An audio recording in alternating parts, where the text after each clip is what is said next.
Bonjour monsieur, Oui, bonjour monsieur. est-ce que vous pouvez vous présenter et nous présenter votre organisation? Ok, donc je suis Richard Lavillé-Sagno, je suis le responsable de l'UICN en Guinée, du bureau de l'UICN en Guinée. Et donc l'UICN a entendu Union internationale pour la conservation de la nature et à travers son programme Afrique centrale et Afrique occidentale.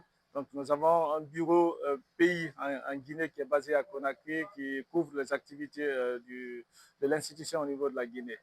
Et donc l'UICN, comme on le dit, c'est une organisation, une association de membres qui est composée des gouvernements, des organisations internationales, mais des peuples autochtones. Et donc il y a pour mission de valoriser la nature, c'est-à-dire de travailler sur la conservation de la nature à travers le monde entier. Donc, Ok. oui. Nous sommes à Kindia depuis quelques jours. Oui. Est-ce qu'on peut savoir quel est l'objet de la rencontre qui nous réunit? Ok, cette rencontre, elle est beaucoup importante pour le projet NBS Forêt guinéenne. C'est toujours dans le cadre de la construction des dialogues, le partage d'expériences entre les différents acteurs. Donc, il était question que les scientifiques se retrouvent, les chercheurs, les centres de recherche, mais aussi les ONG qui travaillent pour essayer de partager un certain nombre de connaissances. Il y a des outils qui sont développés de part et d'autre qui ne sont pas diffusés.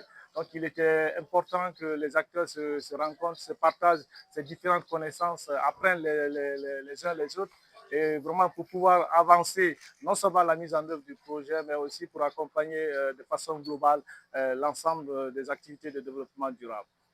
Je suppose qu'au début de cette rencontre, vous aviez des attentes. Est-ce que nous pouvons savoir si vos attentes de départ sont satisfaites?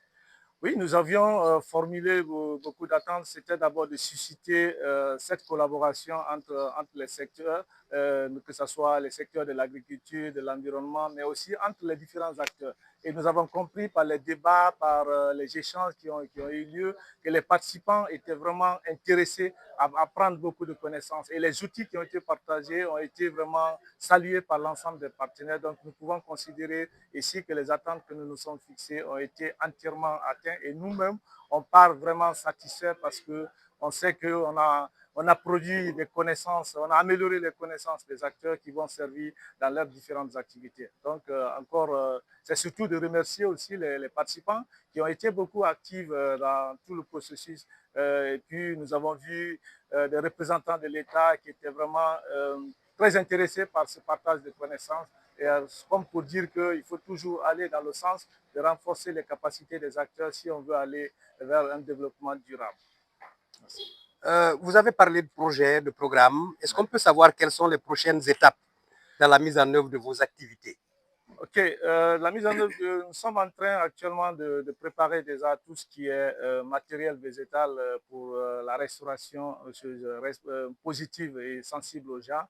Et aussi tout ce qu'on a partagé comme connaissance aujourd'hui, parce qu'on a la majeure partie des acteurs qui étaient là, c'est des acteurs qui nous accompagnent. Donc nous estimons que tout ce qu'ils ont reçu comme connaissance va beaucoup nous aider dans le cadre de la mise en œuvre des activités. Je prends par exemple les directions préfectorales de l'environnement, de l'agriculture, les conseillers agricoles qui étaient là. Ils ont appris beaucoup de choses sur les solutions fondées sur la nature. Ils ont appris beaucoup de choses sur les ravageurs, sur les maladies des plantes. Donc, nous pensons que les prochaines étapes vont être vraiment d'internaliser ces connaissances dans les activités et de pouvoir accompagner la réussite des objectifs du projet. Monsieur Sagnon, nous Oui. sommes à la fin de notre entretien. Est-ce que je peux savoir si vous avez un mot pour la fin?